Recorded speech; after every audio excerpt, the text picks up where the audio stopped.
बच्चों देखते हैं न्यूटन के गति का प्रथम नियम।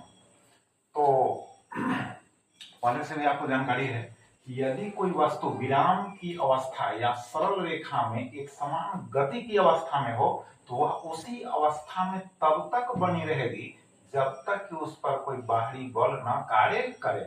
अब इसको स्पष्ट करो कि प्रथम नियम की मान्यता तभी होगी जब वस्तु पर नेट बल जो होगा उसका मान शून्य होगा, और जब नेट बल का मान शून्य नहीं होगा तब प्रथम नियम की मान्यता समाप्त। बात समझ गए? तो जब बल नहीं कार्य करेगा तो या तो वस्तु विराम की अवस्था में होगी और नहीं तो सरल रेखा में समान गति की अवस्था में होगी उसमें त्वरण का मान शून्य होगा। बात समझ गए?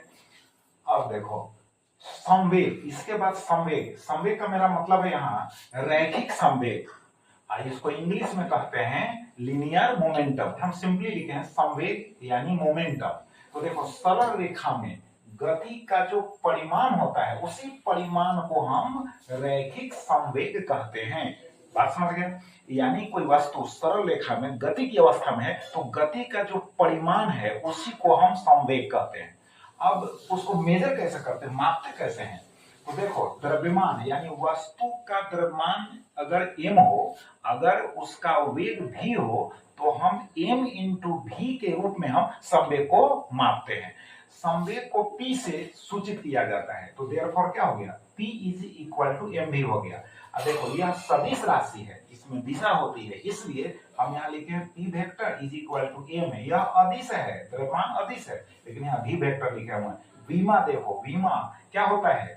विमा एक्चुअली जो है वास्तव में घात होता है, जैसे द्रव्यमान हुआ, लंबाई हुआ, समय हुआ, और इनके जो मात्रक है उनके ऊपर जो घात है उन्हीं को विमा कहते हैं। लेकिन हम लिखेंगे पूरा सूत्र एम एल टी इनवर्स। बात समझ गए? एम का कैपिटल एम हो गया और वेग का हो गया एल टी इनवर्स। ऐसा ही मात्रक देखो केजी मीटर प्रति सेकंड हो गया। अब देखो गति का दूसरा नियम क्या कहता है, संवेग परिवर्तन की दर आरोपित बल के सीधा समानुपाती होता है और परिवर्तन उसी दिशा में होता है जिस दिशा में बल क्रियाशील होती है। बात समझ गए? जिस दिशा में बल क्रियाशील होती है उसी दिशा में परिवर्तन होता है। इसको हम यहाँ नहीं लिखे हैं लेकिन बोल दे रहे हैं। बात समझ गए? अब देखो बल का निरपेक्ष मात्रक अलग होगा, अब बल का गुरुत्वीय मात्रक अलग होगा। बात समझ गए? तो बल का मात्रक यहाँ पर बतलाएंगे, उसके पहले बल का व्यंजक समझ लो। तो देखो बल का व्यंजक क्या है, dp बाई dt समानुपाती f है, यानी इसको कहेंगे संवेग परिवर्तन की दर समानुपाती f। f का मतलब बल हो गया। अब समानुपाती चिन्ह को हटाएंगे तो एक नियतांक से f में गुणा कर दिए, गणित का यह नियम है। तो dp बटा dt बराबर kf हो गया।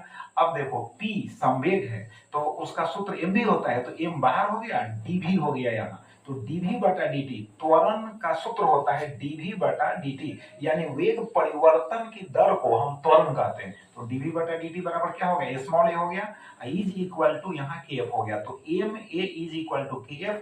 गणित से बात समझ गए, k का वैल्यू हम लेते हैं 1।